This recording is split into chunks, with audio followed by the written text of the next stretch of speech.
This is the Harboring Light. My name is Mary. I simply give a conservative perspective about different views and the perspective of the world around me. As I like to do in the beginning of the show, I like to plug my social media and the audio platforms that I'm on. Now, I have three sources for social media. I'm on Twitter. You can find me on Twitter at Mary at the Harboring Light on Twitter, and then on Minds you can find me on Minds at the Harboring on Minds, and then I also have a Gmail, and that is the Harboring Light at gmail.com. Now on my audio platforms, I'm on Spotify. I'm on Spotify for podcasters. I am on iHeartRadio.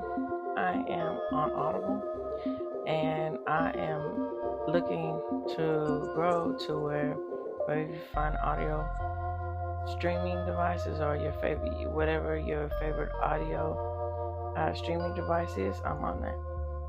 So let's get into this. So we're talking about grunge and its influence on pop culture and culture surrounding that, and the 90s. And I'm fortunate to have my husband chime in on this particular topic with me. So let's talk about this. So what are your thoughts about the whole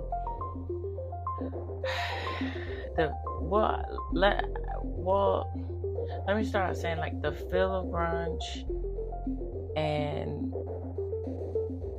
the whole perspective about grunge. What are your thoughts on that? I would say it's the natural backlash to what rock music had become in the late 70s, early 80s. When you look at a lot of the hair metal ballad bands that were around, that were more pop than rock, and it was nothing but gimmick. It was flashy glitter, spandex, neon colors, and it was pop music before they figured out exactly what pop music was going to be. It was overproduced and underthought. So when grunge came in, it wasn't so much of a new idea, it was just more rooted in what most music is. And it was, they turned and abandoned everything that a lot of music, especially in the 80s, had become. Very overproduced, very over glamorized. They said, we don't need the hairspray, we don't need the perms, we don't need the neon, we don't need, people don't dress like this, people don't act like this. So I got my flannel shirt, I got my dirty clothes, I got my greasy hair, just give me my guitar and let me sing. And the content of a lot of songs is actually content now, of course, just like everything else. Once they realized there's a market in this, they started pushing and trying to grow it. And that's why you look at bands that have been around since the 80s, they all somehow have grunge listed in their, I guess, archetype for whatever type of music they play. Almost every rock group that's been around has grunge there, which, I doubt any of them actually were, but they were the pre-hipster without all the, what's the word, pompousness. Right. Yeah. So as I always like to do, and as I always do, I list all the sources and for this particular topic, so you can read more on it. So from all the, this particularly from the research and from my personal experience with it, and being a fan of it, and because when grunge, when it started to become more mainstream and everything like that, my husband and I, we were only kids at the time, but I noticed the influence. What spoke to me with grunge music, particularly with bands like Nirvana, and then Pearl Jam and Soundgarden and all those guys, they knew how to tap into everyday situations, and they how to just make light of that. I'm sorry, that's the wrong term. Not make light of it, like where it's more understandable and not so heavy at times, but when they would pull in their heaviness about it, they would make it really relatable to people who could understand them, and it wasn't polarizing. And I think that's part of a lot of issues with music today. I don't want to be one of those people who say, well, back in my day, I don't know. It's just a whole thing with when an artist can just speak their mind about something or just vent about something, and they're not trying to be pretentious about it, and they're not trying to force you to go into it with them. It was just something about these particular artists. It was just you either like it or you don't like it, and it is what it is. And well, I think a lot of it is the natural pullback, because everything that was being pushed forward in the late 80s, early to mid 90s was hyperactive, painted on smile, overproduced, overhyped, and grunge just pulled it back. A lot of early to mid 90s music, it wasn't just grunge, but grunge is the one that gets the most credit for it. But yeah, it wouldn't. Yeah, it pulls things back and says, you know what, this fake overproduced stuff, we're not doing it. This is my voice. Break me. This is my voice. Mm-hmm. I'm just gonna sing. Hey, this guitar is out of tune. Mm-hmm. Who cares? Mm-hmm. And we don't need all this production. We don't need all this. We're just gonna do what we want to do. And grunge did it very well, but they started doing it in a lot of other things because it was the Generation X of I don't care. Right. I've been told I need to care about all these things forever, and everybody was so in the 70s. This is a group of people who grew up with make love, not war. Care about this and that. And, kind of cycling back through to today. You got generations coming up who see people our age, people older, people a little bit younger, acting crazy over idiocy, and they're like, you know what? Just leave me alone. Mm-hmm. And that's what grunge was. It's like, just leave me alone. Leave me to my devices, and let me just make the music I want to make. But again, like you said, it's sad when these record labels and stuff are like, oh, we can make some money with this. Let's start producing it. Let's start putting it. And that's why you have bands that it's like, I don't ever remember them releasing a grunge album or being grunge or anything, but they have grunge because they're like, hey, we need you to sing this. Just like they have emo and all these things. But of course, they're always going to have their corporate music, which you know, you get your Christina Aguileras and your Britney Spearses and your Aaron Carters and Justin Timberlake. Well, I guess you could say the Backstreet Boys and Spice Girls and all your little pop bands and pop groups and pop singers who go out and dance more than they sing, while they dance on top of a track of them singing to someone else's song and someone else's music that they've never met, and we're gonna tell you how to dress and how to be and how to this and how to that. Well, where grunge was just, hey, do what you want. And it's funny because finding out more and more about it from just a personal experience. So all of this was going on in Seattle, and so it was the whole thing with Seattle trying to shake off their hippie image and trying to still have that influx and soul of hippiness within the music, the feel of carefreeness. Yeah. And so when all these bands were coming about,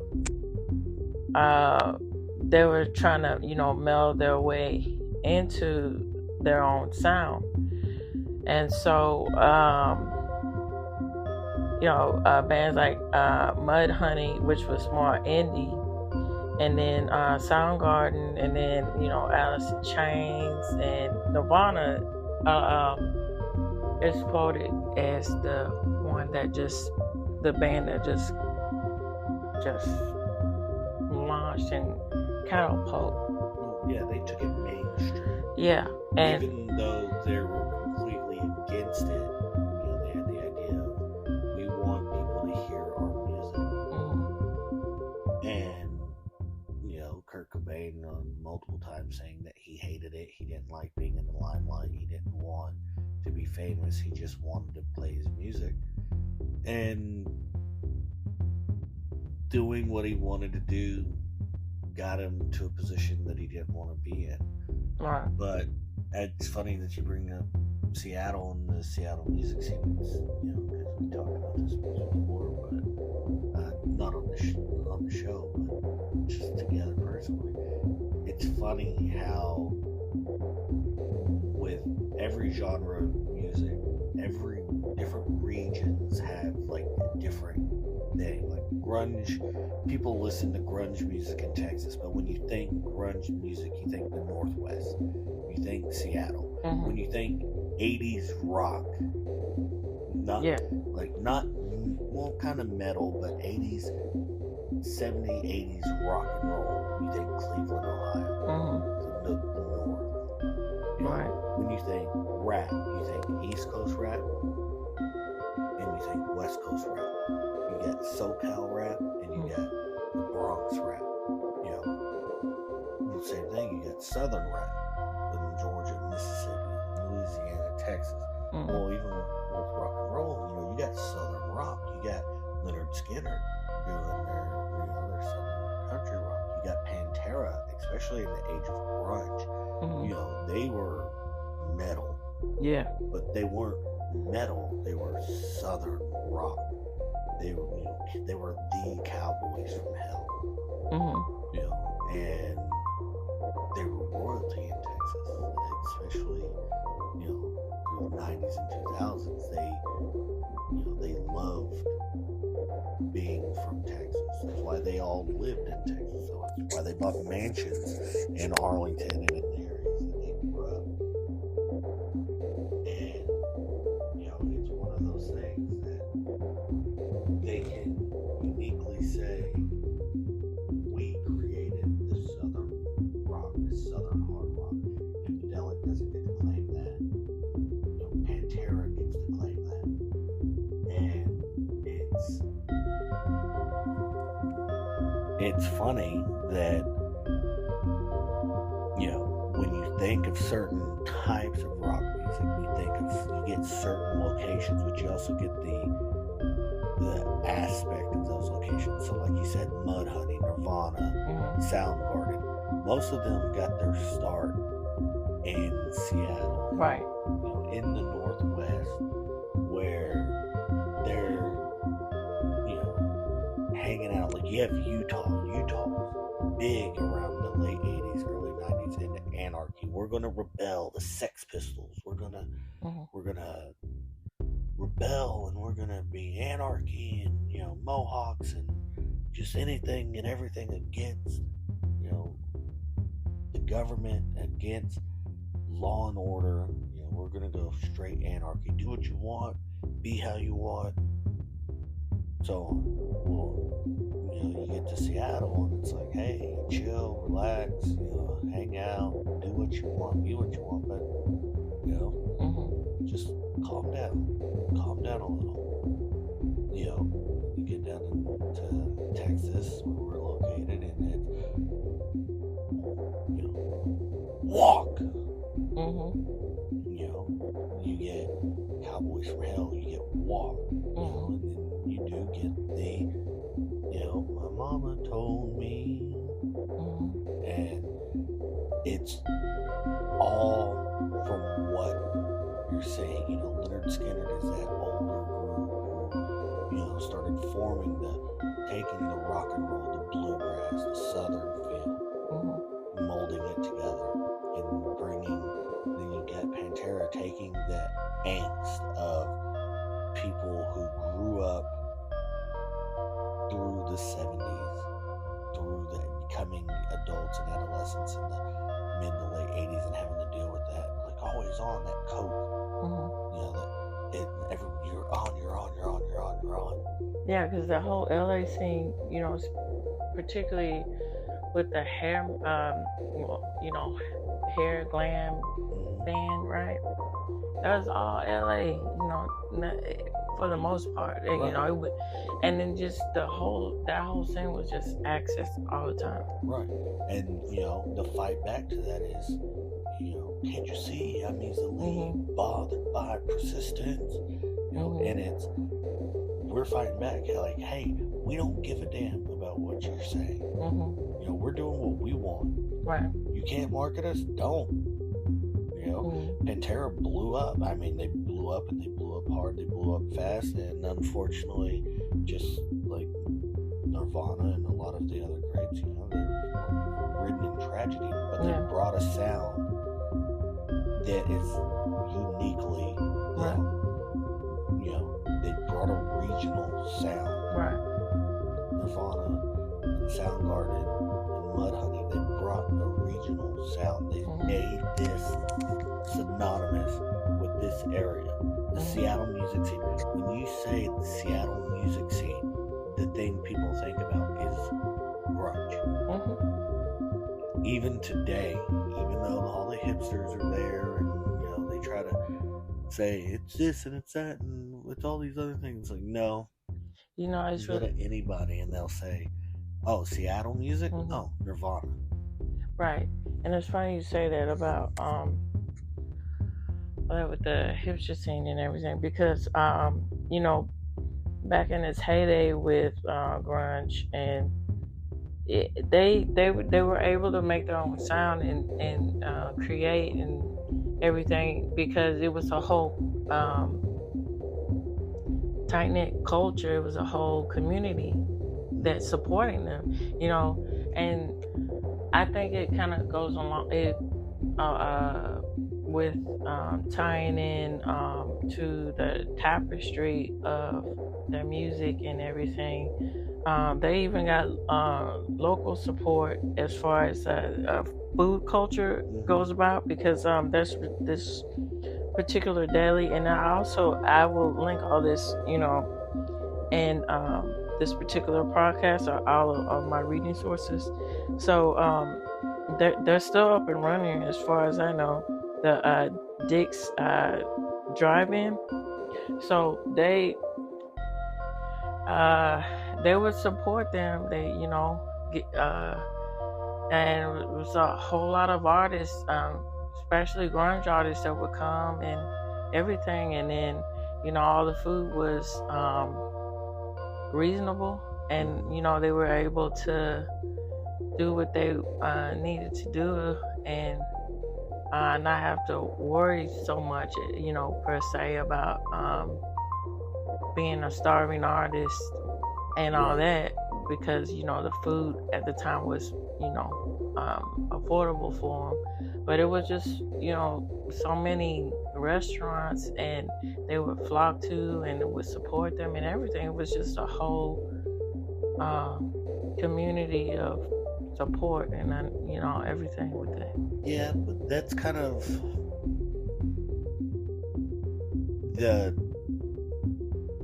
joke of grunge. Yeah, that kind of is. Yeah, I would say it's so. A bunch of people, especially at the time, layabouts was a common term for they grew up through the excess of the 80s, right. And they came into adulthood and late adolescence and adulthood through the purpose of the 60s and 70s. Everything had a purpose and a reason, and that you gotta be on all the time through the 80s. And they were the generation that said, you know what, no, I don't want to do this. I don't know what I want to do, but I don't want to do this. I want to figure it out. I want to figure out figuring it out. Right. And that's why you get a lot of these bands that would form, break up, rename, form, break up, rename, form, break up, rename, over and over, because they didn't really know. They didn't know what they wanted to do, but they didn't want to do that. Right. Because I don't know, I think they unfortunately got the label of slackers, but they weren't really that, and even it was perceived, before it became more mainstream, it was perceived as this whole thing with them. Oh, this is just slacker music, Yeah. Well, but it's one of those things, like you talk about the community, like diners and stuff helping out. I mean, Pantera, they, were playing in people's garages. Yeah, and these guys, before they were famous, Joe's Garage was a big place where they would meet together, and it's one of those things like, they had the 7 degrees of bacon, where it's like Kevin Bacon. That's what people know Kevin Bacon. Like somebody knows somebody who knows somebody. Right. You ideally know someone who knows someone who knows someone, and you go 7 times through it, who knows Kevin Bacon somehow. Well, in Texas, especially in the Fort Worth area, it's very similar. I mean, my mom grew up in the same home as the drummer from Pantera, and in Joe's Garage and all these places, they're, oh, hey, can't make it, could you cover for me on guitar tonight? And, someone would jump in and cover, and of course this is all before, they blew up, but it's just one of those things that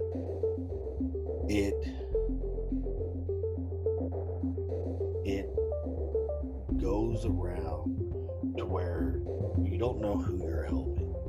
You don't know. So a lot of these people who are like, there's something about these guys, I gotta do what I can. That's how it happened for Nirvana. That's how it happens for a lot of these people. There's something about these guys. And even though they're like, I don't know what I want, I'm gonna slack, I'm gonna do this, and call it slacking if you want. It's the effort of trying to figure it out and hoping things work. Right. And you got it today with a lot of people like, no, I don't want to do all this. I'm going to be a professional video game player, or that's more a little bit further. But you got a lot of kids who are, I'm going to be a professional YouTuber or podcaster, blah blah blah. And there's going to be a recoil. There's going to be a backlash for what's going on now, just like there was when grunge came about, and there's going to be a second wave grunge. And they tried to push it with emo as second wave grunge and stuff like that, and it's kind of like all the different genres of metal, indie, industrial and all these other genres of rock that try to come about, but it'll get back to its true form, and that'll be second wave grunge. And when it does, I think it'll be amazing. It'll be just as amazing as it was, you know, hearing Nirvana, something in the way. You know, just whispering on an album. Right. You know, this is how we're going to record this. Because when I first heard Smells Like Teen Spirit, and then I heard it resonated, because it was something you just take notice of, you know, Right. and you just can't deny it. It's just, and to add on to this, even as I mean, it was just, grunge was just this undeniable force. People just say, oh, okay, what is this? This is different, but I kind of, you know, I can kind of relate to this. I can understand that, you know. And you know how they say that angst is particularly centered around teenagers per se, Right. but it just resonated with a whole lot of people. You know, they could, oh, okay, yeah, sure, okay, And I also, can understand that. You know, it's the first generation in a long time that didn't have something to do. Right. That, you know, sure, there's expectation and stuff, but what's it get you? I mean, we were coming into a time of high school diploma. Just graduating high school is not enough. But do you really want to go to college for what? I don't want to be a doctor. I don't want to be a lawyer. I don't know what I want to do. Let me get that. Let me just figure it out and stuff. But, you know, there's pretty decent economy. It hadn't fully collapsed, or, you know, the bubble hadn't popped yet, so we're still in, you know, there were hard times in that time period, but it wasn't so bad. And it was also times of, you know, well, a couple generations before us had Vietnam, and then in Korea, and, you know, they had, and then there was civil rights movement and all these things, and it's like, well, what's our thing? Well, we don't have a thing. Well, we don't need a thing. Why do we need a thing? We don't. Let's just be. You know, who cares? Like, why are you gonna go break your back? Like, I don't want to work a 9 to 5. I don't. And that's what it was. It is the counterculture. Counterculture started around the grunge movement, because everything else was just, you know, it was, oh, well, he's a rocker. Oh, well, he, you know, they're Valley Girls. They're this. They're that. That's what it was in the 80s. And there was a group and everything for everyone. And when it came to grunge, it was like, no, we don't fall in your category. And it was, when you say this is what we need to do, we say no. But what's sad is today, a lot of these people who are counterculture are who were anti-corporation, anti-flow. They weren't going with the status quo. They weren't going with the flow. Have just, you know, been bought out, where they're the ones that are on the side of big corporation. Yeah, and it's funny you bring that up, because so, you know, the whole thing with you know, grunge being mainstream,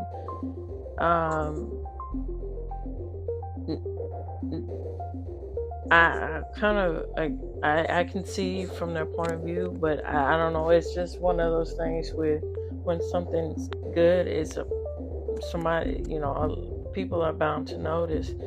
But you know, when it became mainstream, was a curse, you know, for grunge, for particularly the artists, because they didn't want that. And, you know, to start out with, and they just, you know. Well, they turned into what they were against. Well, they didn't turn into. It got taken over by what they were against. You know, it's like Nirvana at the MTV Music Awards being told not to play Break Me, and starting the opening riffs and them freaking out and cutting, you know, trying to cut mics and cut audio and stuff, and then transitioning into, I think it was supposed to be Teen Spirit, but it was, you can't do this, you can't play this, you don't do it or you're going to get in trouble. And it's like, I don't care, I'm going to do what I want. You know, you can't put this song, you can't play this song here, you can't do this here, and them doing it anyways. Like, oh, you shouldn't put that as your album art. And screw you, we'll do it if we want to. You know, oh, we're not going to release this album if you do that.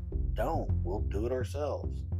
You know, and it's gotten, things of that have carried on to it, because now you have a lot of artists, a lot of independent artists, you know, Tom McDonald, Dax, to name a couple, that are very good, by the way. Right. That are, I don't need your label. I can record, produce my own music videos. I can put my own music out there for millions of people to see. I don't need you.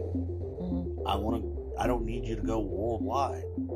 I can do all this on my own, and I'm going to do it my way. You know, I don't have to deal with your drama. I don't have to deal with your rules. I don't have to deal with you telling me anything. And honestly, if grunge were to happen today, I think most of the artists would be a lot happier. Yeah. Because all they would have to do is make their music. Get a camera, a microphone, make their music, and let the world hear it.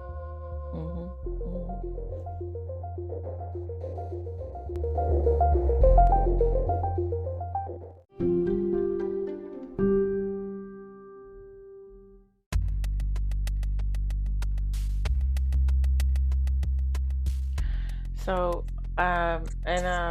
to add on to with the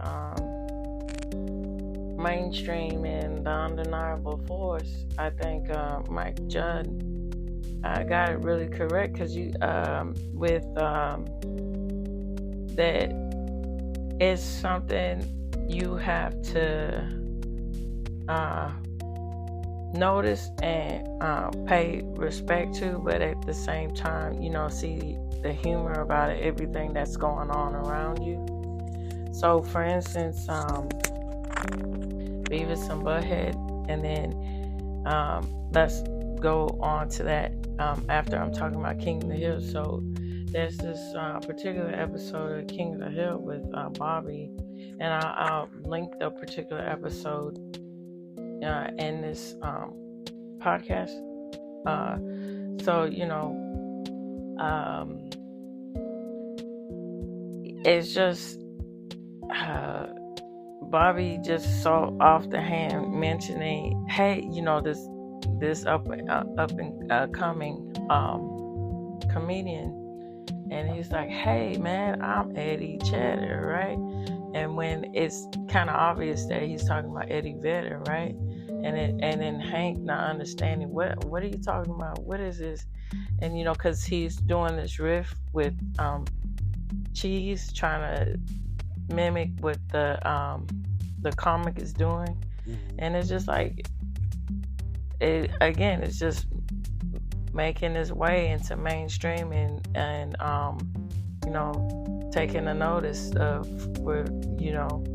of what's going on in culture.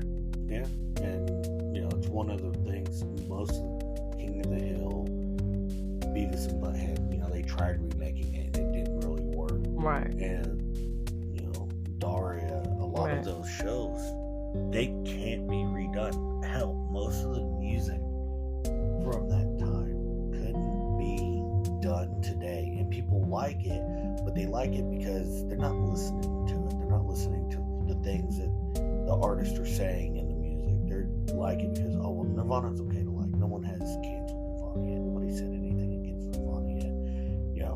he was about these things that we're about. When some things, sure, but when it, if it ever came to the point of someone trying to say, you can't say these things, you can't have this in your music, it would have been, no thank you, I'm gonna do what I want to do.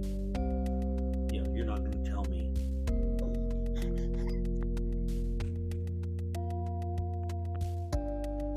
gonna tell me how to make my music.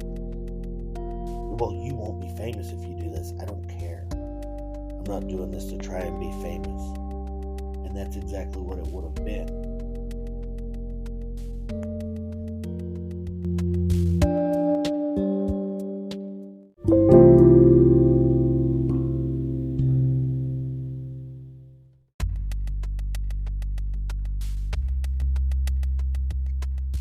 Yeah, These people, they wouldn't let someone cancel them. You can't say that. We're not gonna say, we don't care. I don't care. I don't care if you don't like my music. I'm not making my music for you to like, apparently. You're not gonna tell me what I cannot say. But you compare that, their music couldn't even be remade, but you take a song like Avril Lavigne's Skater Girl. That song in today's time has a completely different meaning. Instead of a song about a girl trying to impress a boy, that song could basically be about one person. And I'm surprised no one's tried to do that yet. No one's tried to say, oh, well, the true meaning behind Avril Lavigne's Skater Girl is actually the journey of transgenderism and a girl transitioning into being a guy. Right, which is not what that song is about. Right. But, no, unfortunately, anyway. That would be what they make it, or that, what the true, privilege of whiteness is perfectly explained in the song Skater Girl. And if you look at Blue October's song, it's all idiocy, and it's the type of thing that a lot of these artists from the grunge era of rock would have just been like, don't put your words to my stuff. You don't go and try to tell people what I mean by this. I tell them what I mean. This is my music. It's for me and the people who are listening to interpret, not for you to tell people, don't attribute things to me that I didn't say. Right. And then to add on to that, so what I really appreciate with the grunge sound and rock in general in the 90s for the male and female, it was apparent, hey, I'm speaking from my male experience and unapologetically, this is what I'm going to say, and here it is. And then from the female point of view, hey, I'm speaking from my female experience. This is what I know as a female. This is what I see as a female. I'm not trying to do anything but talk about what it's like from the female experience. Right. And, and that I think that was just really resonated a lot with people. And, which I really took notice a lot about what was going on. With the particular sound in the 90s, and I just think it's really grounded to say, I'm gonna stick to what I know and expand on it and go from there. Most of the things that were popular around that time too were the things that they were telling you this shouldn't be popular, the things that they were warning people about. They were having congressional hearings about the lyrics and music and NWA and, you know, Nirvana, and like, we need parental advisory notices on stuff because listen to this music. But today they're trying to put genderqueer in elementary schools. Yeah, you know, it wasn't, you couldn't say or have these things in music. I mean, what was it? Trooper Gore was trying to censor music. Yeah, Trooper Gore, when she would, you know, like, to add on to that, when she was trying to say, particularly metal rock music, it's just the plague of, this is just gonna harm society in general. You know, right. Culture as we know it would never be the same again. You know, youth is damaged goods and so on and so forth. And, you know, particularly with Judas Priest, you know, these guys, you know, and the lead singer, he just said, hey, you know, you can't put this all on us. We're just trying to produce our music, and we want to stay true to what we want to do. We're not trying to corrupt anybody. We can't help if these particular kids or what have you have issues. You know, right. That's not on us. You know, their issues are not our fault. Their issues lie with the parents. Well, but that's what's funny. It's like, that was what they were trying to do then, but now it's like, oh, hey, we need this book that literally has pornography in it. You know, we need this in libraries with 6-year-olds. Right, which is, what are you talking about? We need to make sure these kids know about this. It's like, what's more corrupting to the youth? The music, that's the true voice of these people, or the things that you're trying to shove down their throat that they're not even, like, they're not listening to that. And if they are, that's up to the parents to be good parents and be active. But it's like, there's times, they did the same thing with comic books in like the 50s. You know, we need to regulate comics and make sure that this and this, and to protect the youth. And they were always saying, you know, it's not just, you know, Democrats, not just Republicans, it's both. At different times, they all go and try to attack something and try to make it a lot bigger than what it is. But even then, they fought against it, they stood against it. They're like, hey, look, you can't blame us for this stuff. And what's funny is, you know, when they started doing that, I mean, they basically told kids what music they should want to listen to by that parental advisory sticker. You know, NWA, Nirvana, all these groups, you know, all these counterculture groups, they got bigger, more famous than I think they ever would have if it wasn't for this thing. You know, can't say the lyrics for it every day, but coming straight from the underground, you know, it is one of the things, you hear it, and because it was so big, you hear that one line from that one song, and it's instantly, you have it, you've got it. Same thing with Nirvana, you know, and they're like, oh, well, this is creating all of this issue. And, you know, today, a lot of the same people who were, you know, these are the things that we need to do to help prevent, have flip-flopped, and, oh no, we gotta be able to tell kids that you can transition to this and this and that.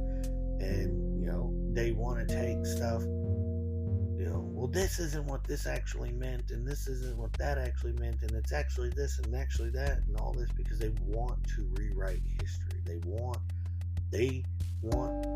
you know, especially Democrats, they're so dead set on making sure people forget that they're the party of Jim Crow, they're the party of the KKK, they're the party of slavery, they're the party of segregation. You know, you think of the most racist things throughout history, and 90% of Democrats were behind it. You think of a lot of the shit that, like, man, I can't believe it. You know, we're putting up with this, and it's like, well, yeah, there were a lot of times there were lot of conservatives, especially the Christian conservatives, but you look at a lot of the beliefs and a lot of the ideals and a lot of the things from that, it wasn't just Christian conservatives pushing against music.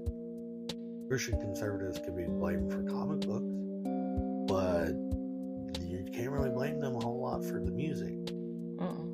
You know, and you have these people standing up even more though, and standing against it. And you know, you have companies like Walmart and all this stuff saying, we're not going to sell albums that have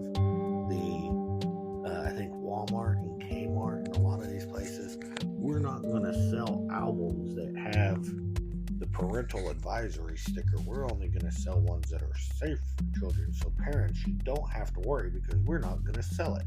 Well, Sam Goodies and all these other places, up until about the time of Napster, record shops blew up because that was the place you could go to get music that was not edited or changed in any way.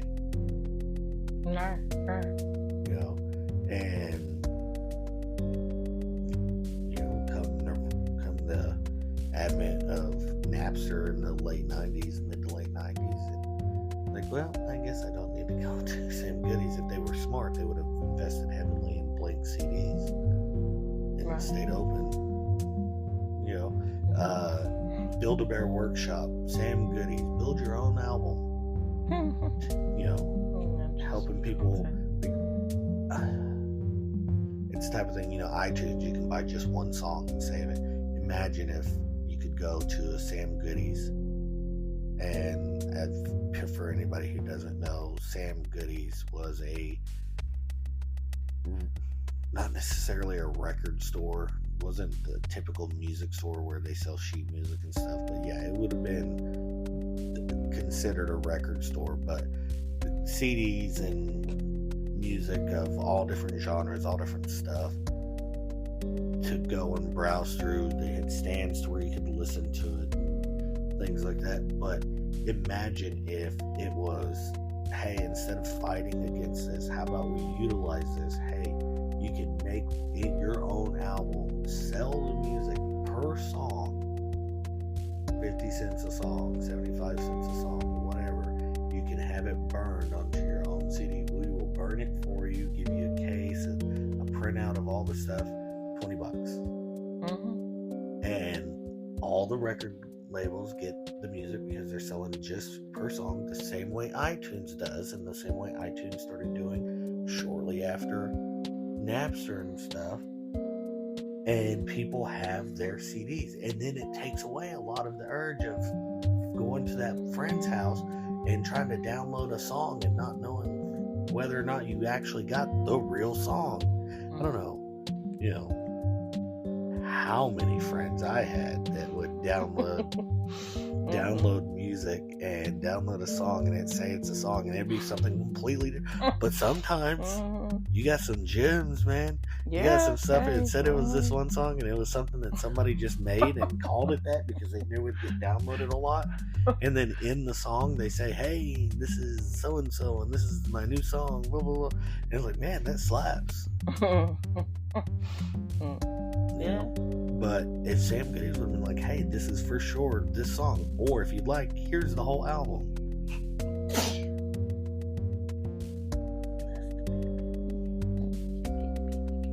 But yeah, it's one of those things it you know, behind the curve, everybody was so ready to fight against it. It wasn't until late in it where they were like, well, this is what we're going to have to deal with now, so how can we monetize this?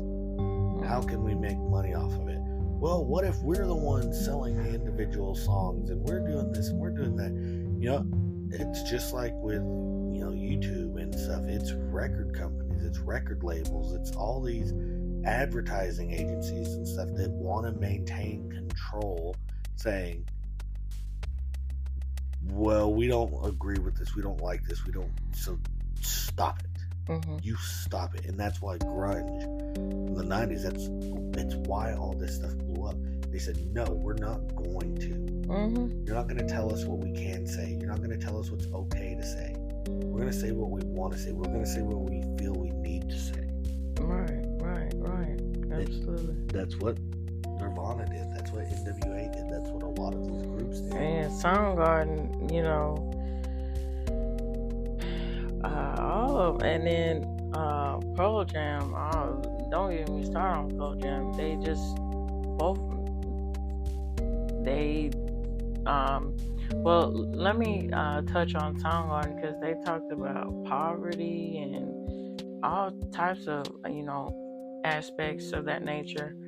And then, you know, Pearl Jam, they talked about domestic violence, all kinds of stuff. And then, you know, it was, again, like I'm saying, it was presented in a way that it wasn't off-putting. You could just sit and relate to it, you know. And, you know, like you were saying, like, and a lot of things in music that are especially with the artists are trying to say, you know, with if they have a political stance about something, it's just physically draining because it's not. It's just where you can't have a sense of peace about it. It's just, it just rage all the time, and there's no sense of balance between everything. Right. Well, and that's one of the things that I always find funny. Like when an artist that doesn't make music that's generally political gets political, it always sounds like some weird Christmas album. Oh yeah, you know? I see what like, listen to Snoop Dogg remix your favorite Christmas songs. You know? Yeah. It's like, here's this group that's making a very political album when their music has never really particularly been political. Mm-hmm. It's like, are you okay? Right. Blink twice if you need us to get the van and like, get you out of here. Right. What's going on here? Mm-hmm. Who's holding your leash now? Mm-hmm. But you know what's funny to me about that, you get all these other groups who are big for being counterculture and you know the other side of it, like Rage Against the Machine, who turned into Rage with the Machine. Right. You know? Unfortunately, you know, you voted for Trump. You can't like us. You can't like this. You can't like. It's like you do realize you're on the same side as corporations that you used to be or say you were against. But again, a lot of these early groups were standing outside of it, but now the people standing outside of it are the independents, the people who aren't signed by record labels, the people who are self-releasing on YouTube, making their own albums, self-releasing on Spotify. You know, these people are the ones who are saying, you know what, I'm not going to be bound by you. I'm not going to stand for and say what you say I have to say. You know, a lot of those groups, unfortunately, they sold out. That's why you look and you see a lot of these bands that, wow, who was it we were talking about the other day? Not 3 Days Grace. What's the song? Kryptonite? Oh, 3 Doors Down. 3 Doors Down is listed as grunge. No, and that's far from what that sound is. No. Right, and so many of these groups. And then Nickelback and Creed. Yeah, like so many of these groups that they weren't. Like Creed was Christian rock. Right. At the earliest, and then alt rock at the most. Never heard anything grunge from them. Never heard anything grunge from Nickelback. But it's like, hey, we've got to get you on this. So we're going to release this album. This is going to be your grunge album. We're going to capitalize on this audience and try to bring some of this audience. And we're going to reach out and try to expand. It's like they're corporate. They were corporate, you know. And it's not necessarily a bad thing. Right. It's when you've been making music for so long that's that stands against, and then you start making music for these companies that are kowtowing and doing everything that you were actually meant to be against. It's like, really?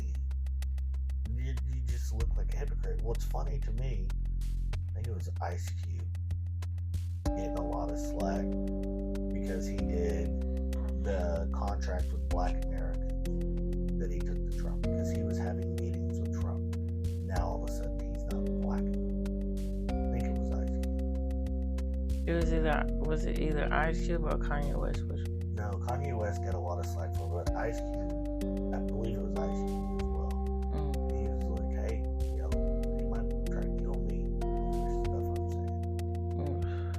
And I could have swore we'll have to look it up the next time we talk, get back to it. But, Right. He went And then, to Donald Trump with the contract for Black Americans. People were like, I can't believe you gave up on it. And, it's like, hey, if we, not a black guy, but if as a community, as any group of people that identifies with a group of people, if you cannot point out your own faults to each other constructively and say, hey, we have a problem here that we need to fix, you are going to fail. The sinking ship fallacy is exactly that. If you are with 100 people on a boat, and if you notice a hole and say, hey, everybody, there's a hole in this boat, we're taking on water, and people don't like it, and they kick you off the boat in a life raft by yourself that's not leaking, and every time someone points it out, they kick them off the boat, there will be two outcomes. The people who are kicked off the boat will survive and be smarter for it. And the people who ignored it until their buttholes underwater are going to be freaking out when it's far too late, saying, why didn't anybody ever say anything? This isn't our fault. No one ever pointed it out. It's like, no, there was about 50 people who pointed it out. You didn't like them doing it because it was inconvenient for you at the time. So you have no one to blame but yourself. But they'll try to blame everyone else. Well, it's this fault and that fault and these fault and those fault. And it's like the whole affirmative action stuff.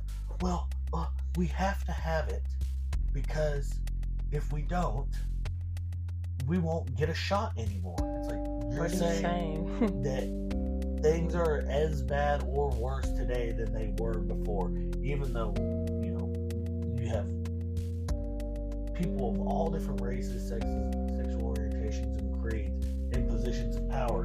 You believe, either you honestly believe you're lying or you're that damn ignorant that you think that things would somehow go back to where no black person could ever get into college again. Even though there's all black schools still. To this day, there are schools that are all black in the United States. There are fraternities and sororities that are all black. It's like segregation is alive and well, and you're doing it to yourself. If you want more black kids getting into Harvard, have more black kids qualified to go to Harvard. Encourage black youth to apply to Harvard, to Cambridge, to Oxford, to Baylor, to Brown, to every one of these Ivy League schools that you could ever think of. Make it the norm. Make it the ideal. Make it the, don't idolize rappers. Idolize Stephen Hawking. Don't want to go visit Isaac Crenshaw Newton in Campton. Right. Yeah. Say, oh man, I want to go check out Yale. Right, absolutely. Hey man, I got this opportunity to go to Yale. Let's go to Yale. Right. Yeah. Stop talking about where you're from and talk about where you're going. But that's the problem. And anytime anyone tries to point it out, you're racist. Well, you ain't really black. Oh man, you sold out. Oh well, who are you to say you can't have an opinion because you don't understand our struggle. It's called empathy. Mm-hmm. And if you can't understand it, if you can't understand that I can understand how you feel without being in the exact same position, because I understand, as a human, I can see and understand, and I've had my own struggles. You are the problem. You are asking for the hardships. You are asking for the struggles. You don't want things to get better because you're afraid to have to carry the burdens yourself. And that's something that all these groups, especially from the late 80s and early 90s, that's what it was all about. Here are my struggles.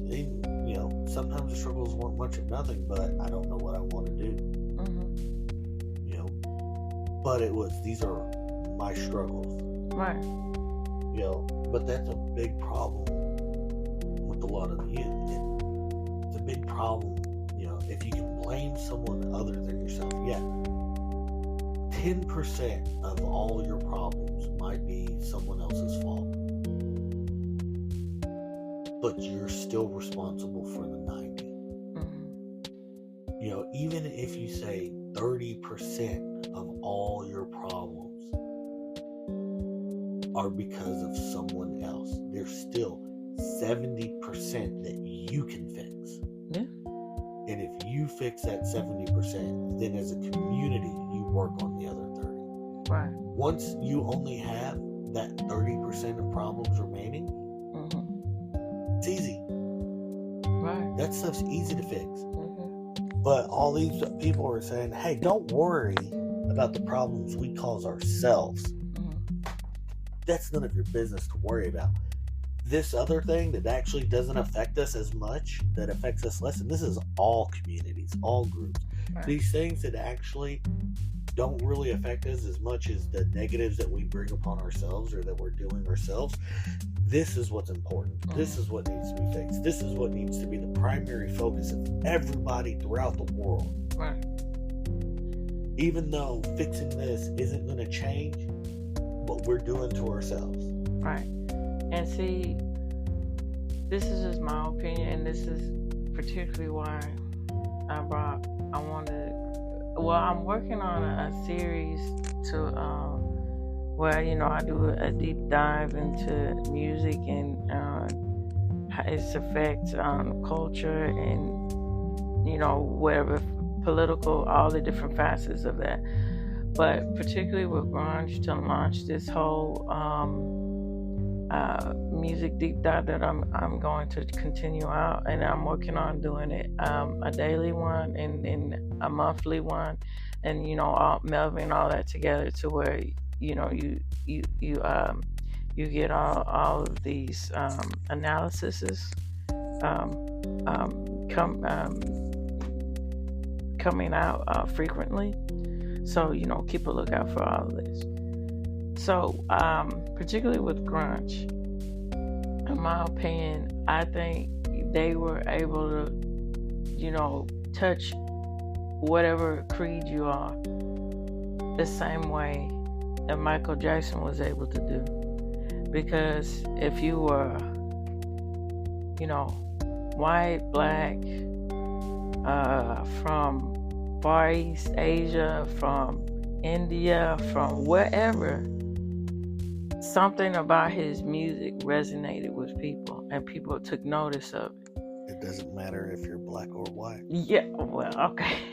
Yeah, sure. Because then, it's funny, but yeah, that was his one of his songs. But, with grunge, when it became more and more mainstream, people were really, for the majority of from my opinion, for the majority of the part of grunge, people were able to say, okay, yeah, I like this particular band because of this so-and-so. Oh, I know them. Yeah. Yeah.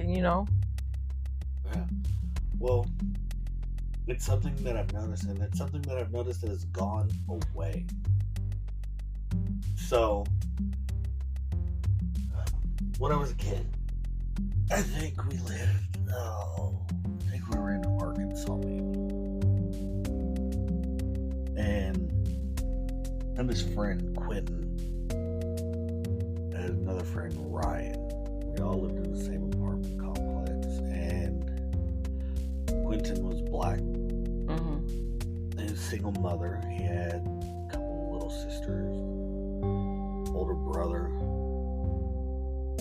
Ryan was white, only child, single mother.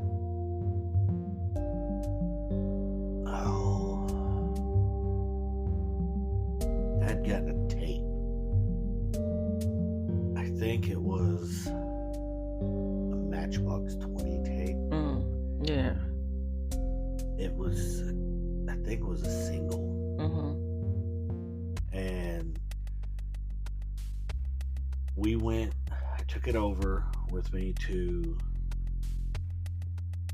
I think we were going to go to Ryan's house, and we were going to listen to this tape that I had gotten. But his tape player wouldn't work, and Quentin was like, hey, well, we'll just go over to my house and listen to it. And listening to it at his house, his mom come in and was like, why are you listening to this white boy crap? You keep hanging out with these white boys, you're going to start thinking you're a white boy. Okay. And I had never heard anything like that. I never even thought about, I mean, we're 7, 8 years old maybe. And hearing this, honestly, yeah, probably around between the ages of 5 and 8. And ignored it, and we turned the radio off and went out and played. Never thought anything of it. But then I remember hearing a few months later, my older brothers were really into rap. Ice Cube, Snoop Dogg, Tupac, NWA, I mean, Clayton and Jason, they were super into rap. Little Ray. Chris was the only one he was, but not so much, right? Well, I remember their stepdad saying, why y'all always going around listening to that? But I just remember thinking, like, it's music, who cares? Right, yeah. And it being one of those things, the people saying it weren't good people. And knowing and thinking that music is for everyone, no matter who makes the music, right? Right. And I have this idea that that's what people should think. And that's what it's turned into a lot of. Music is for everyone. Suge Knight didn't want Vanilla Ice being a rapper. Okay, Vanilla Ice was like kind of a joke rapper. He was perfect 80s rapper. Sure, I mean, Ice Ice Baby goes well, and he might have sampled a bunch of stuff. And sure, nothing that not every freaking artist today isn't doing, sampling a whole bunch of stuff. And sure, hell, yeah. A lot of famous rappers, their entire freaking stuff is sampled from something, Jackson 5 or a lot of stuff somewhere else, right? But oh, you can't be famous, but hey, here comes Eminem. Okay, well, hey, now it's okay. Well, I guess it's okay. So we have Eminem, and now here's a whole bunch of other white rappers. Music shouldn't be, oh, well, this is black music or this is white music. If you relate to the music, and if the music speaks to you, it's your music.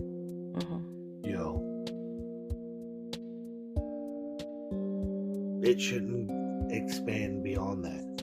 Right. If you're a Japanese-born immigrant to the United States and you hear Freebird on the radio and it speaks to your heart, that's great. Guess what? You're a Skinner fan. Right, yeah. And that's okay. If you know, you're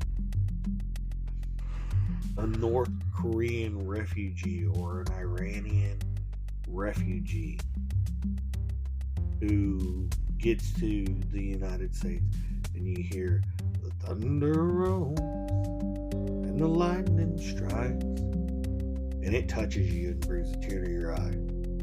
You're a Garth Brooks fan. It's fine. Yeah. Like, there's no one should say that's not your music. Yeah. Period. It shouldn't happen. No. Yeah. And, you know, I can't stress enough, music can just, if you allow it to, it just unites in a good way, better or worse, it unites, you know. Right. And people need to take notice of that and understand that, you know,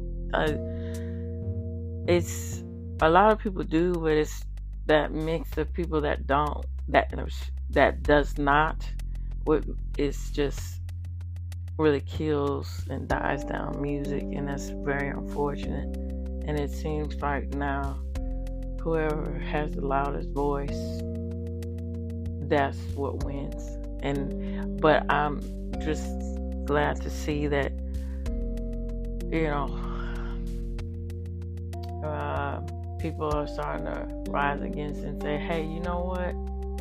You can kind of silence down a little bit. You don't need to scream like that. You know, like, let's get back to normal here. Like, right. What's going on here? And it was, you know, it was our generation of music, which is weird to say because we grew up listening to the 80s and 90s music, but our generation of music is the mid-2000s. Right, yeah, absolutely. You know? But who is the guy? I can't remember his name. You can't be me, I'm a rock star. Oh, yeah. Jeez. I know him, and, hold on, give me a minute, guys. I know him. He's right. Pharrell. Yeah, Pharrell. Yeah. Right. So tip of the tongue there. He's, you know, a black guy doing videos with skateboarding and all these things that a lot of people would say, you can't do that. Like, what are you doing acting like these white boys? You know, that I can even see getting told that. And no, it's not a color thing. It's not anything. Like, that was a freaking awesome song. And then he even did a version of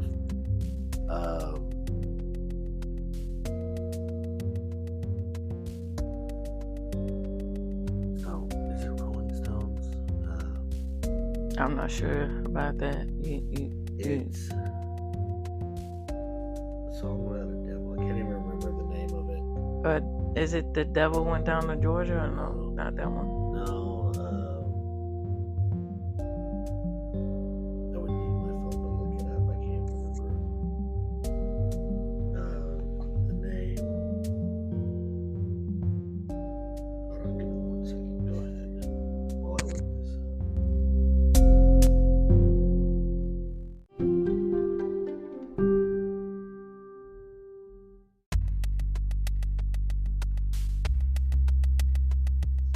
Okay, so what was that song about Pharrell?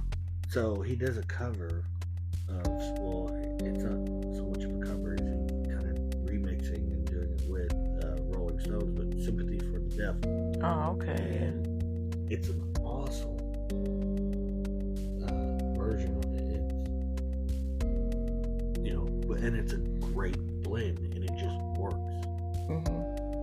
You know, and then, you know, I remember the song Party Like a Rock Star by Shop Boys. And what's funny is listening to that song with, you know, a rap song with heavy metal guitar riffs talking about, you know,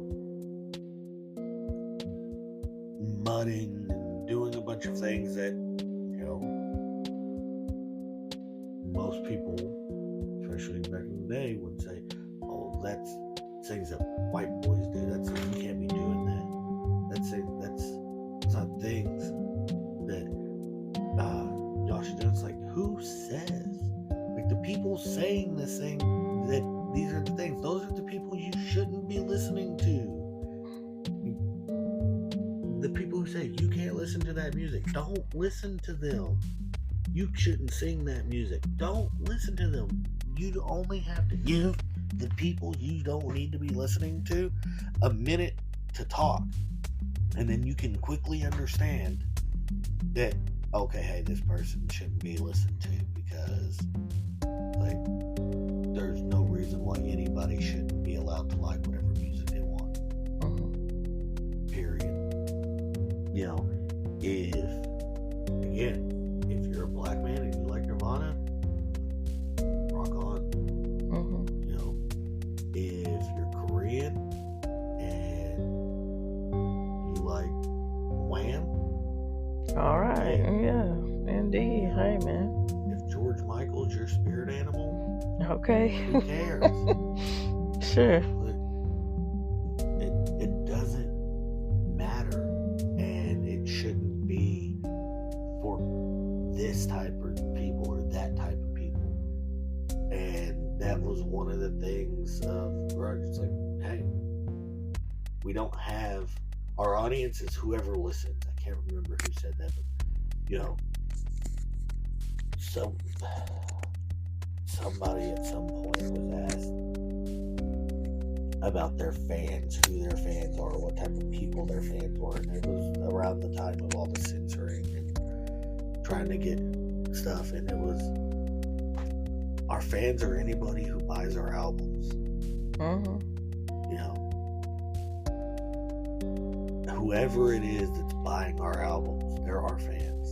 They're willing to spend their money to buy our albums.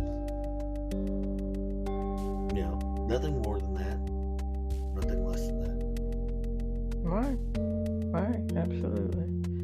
Well, we're heading towards the end of this particular podcast. It was a pleasure to have you on again. And thank you so much. I appreciate it. And you have any ending thoughts? Or? No, just thank you. As always, I love doing this with you when I get the opportunity. Yeah, I appreciate you. Thank you so much. Thank you for chiming in. It's always an enrichment when you have your point of view about it, particular topics, and I really appreciate it. It brings a lot of value to the podcast and to the show. Thank you so much. And so that was the Hovering Light. This was Mary. So tune in and turn up. Thank you. Take care.